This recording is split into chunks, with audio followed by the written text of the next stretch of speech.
قوم کی توقعات پر پورا اتریں گے، سیکیورٹی سے متعلق چیلنجز میں حکومت کے شانہ بشانہ رہیں گے۔ سپہ سالار نے وزیر اعظم کو دو ٹوک یقین دہانی کرا دی ہے۔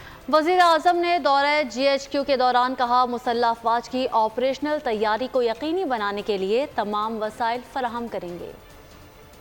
پاک فوج قوم کی توقعات پر پورا اترتی رہے گی، سیکیورٹی سے متعلق چیلنجز سے نمٹنے میں حکومت کی حمایت جاری رہے گی۔ Army chief general Asim Munir نے وزیر اعظم شہباز شریف سے عزم دہرا دیا۔ سیاسی اور عسکری قیادت کی اہم ملاقات میں قومی سلامتی، علاقائی استحکام اور آپریشنل تیاریوں پر بات چیت ہوئی۔ عسکری قیادت کی جانب سے سیکیورٹی صورتحال، خطرات سے نمٹنے اور انسداد دہشت گردی کارروائیوں پر بھی بریفنگ دی گئی۔ نو منتخب وزیر اعظم شہباز شریف GHQ دورہ کرنے پہنچے تو آرمی چیف نے پرتپاک استقبال کیا اور گارڈ آف آنر پیش کیا۔ وزیر اعظم نے یادگار شہداء پر پھول چڑھائے، پاک فوج کی پیشہ ورانہ مہارت اور آپریشنل تیاریوں کو سراہا۔ وزیر اعظم نے کہا، پاکستان ترقی کی جانب گامزن ہے، مسلح افواج پرامن پاکستان کے لیے کوشاں ہیں۔ دورے کے اختتام پر خوشحال اور محفوظ پاکستان کے لیے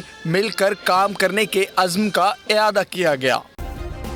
سبسکرائب کریں اور بیل دبائیں تاکہ کوئی خبر رہ نہ جائے۔